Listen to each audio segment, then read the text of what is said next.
With the Avengers having formed in Phase 1 of the Marvel Cinematic Universe and the Guardians of the Galaxy having come together in Phase 2, it's about time another team came together in the franchise. Phase 3 hasn't seen the addition of any major new super teams, but there's been enough going on to keep fans interested anyway. In the aftermath of a huge event like the Infinity War, something big needs to happen, and we believe it could be the formation of the incredibly powerful group known as the Annihilators. In this video, we'll tell you why the cosmic team of heroes will be the Avengers of the MCU's 4th phase. And don't forget to hit that subscribe button. It's the best way of keeping up to date with all of Screen Rant's great new videos.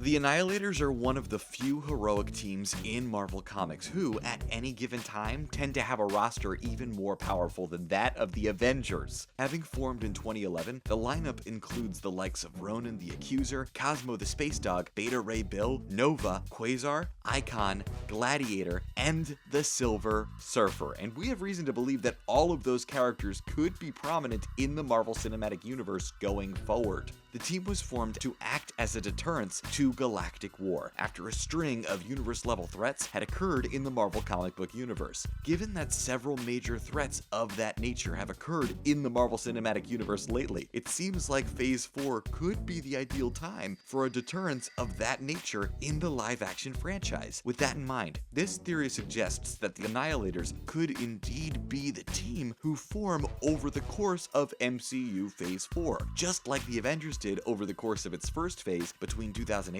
and 2012. And we have good reason to believe every aforementioned member will appear as part of the team.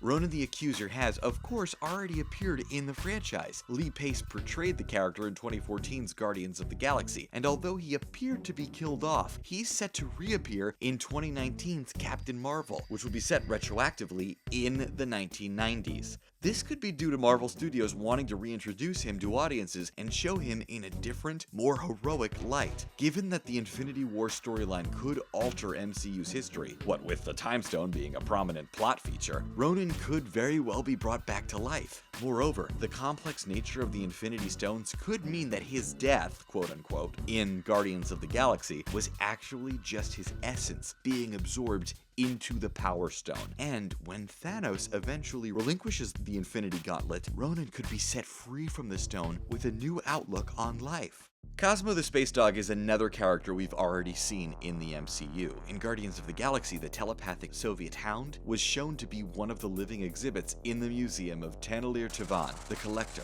but he was freed after an explosion caused by an Infinity Stone damaged his enclosure. In the movie's post-credits scene, he was shown to be present when Howard the Duck and the Collector had a drink together, and he reappeared in a still image shown during the closing credits of the 2017 sequel, Guardians of the Galaxy Volume 2. Given that it was Cosmo who brought the team together in the comics, he could be the one to do it in the movies, now that he's free from captivity. Everything points to the character featuring more prominently in the future. Otherwise, why bother with those mini appearances? His first appearance even included a brief altercation with Rocket, which could have been hinting towards a future on-screen rivalry between the animal pair. Beta Ray Bill is another character that we've already seen in the MCU. Kind of. In 2017's Thor Ragnarok, the visage of the Corbinite warrior is shown as being sculptured into the Grandmaster's tower, confirming that he had been one of the former champions in the gladiatorial arena ran by Jeff Goldblum's character, and confirming the fact that he definitely exists in the franchise thereafter. Fans have been hoping Bill would appear for years, and his face appearing on the tower really caused a stir. For that Easter egg to have been included for no reason would be incredibly harsh on Marvel Studios' part. We have to believe that it was hinting towards Bill's introduction as an active character in the very near future.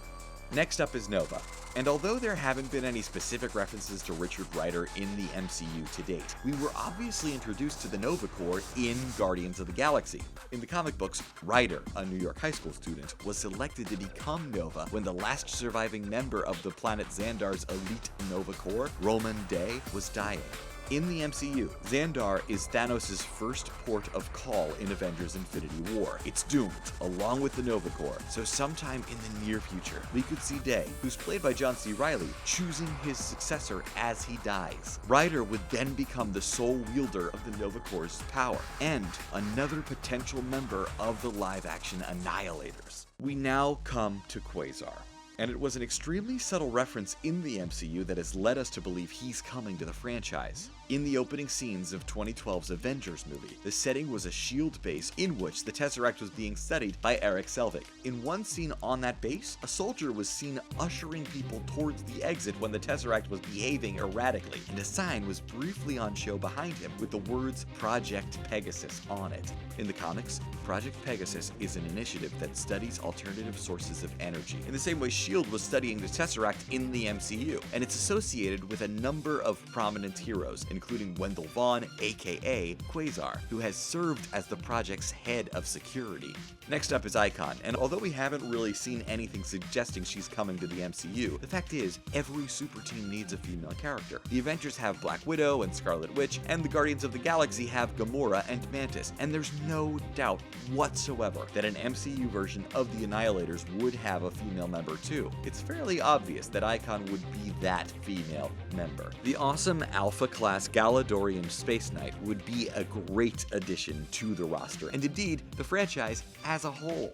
Finally, we come to both Gladiator and the Silver Surfer. Neither of those two incredibly powerful characters have been remotely hinted at in the MCU to date, but there's a very good reason for that. Both of them are most strongly associated with characters whose movie rights have been with Fox for the last couple of decades. Gladiator's first comic book appearance was in an X-Men comic, and he has since appeared prominently in Fantastic Four titles. While the Silver Surfer is obviously a Fantastic Four supporting character, and he even appeared in 2007's Fantastic Four: Rise of the Silver Surfer. Given that Marvel Studios is looking to bring the Fox-owned characters over to the MCU, there's every chance Gladiator and the Silver Surfer will be coming to the franchise, especially given that their fellow Annihilators all seem to be on the way. Moreover, the Annihilators have shown up in a number of stories in which Thanos has been the main character. The Thanos Imperative, for example, a story in which Thanos was newly resurrected after having previously died. Should Thanos return in Phase 4, and he definitely will if he proves to be as popular as the likes of Tom Hiddleston's Loki, the Cosmic Team will definitely want to be around to prevent the prune-chinned maniac from going all finger-clicky again. Heck, having the Annihilators in the MCU could even kickstart an Annihilation story arc, with the likes of Annihilus, Galactus, and Ravenous all featuring prominently. And that would be freaking awesome! And that's the end of our video. Did you enjoy it? Do you think we'll see the formation of the Annihilators in the MCU's fourth phase? Let us know your thoughts in the comments section below. And don't forget to like, share, and subscribe to Screen Rant for more great videos like this one. Bye for now.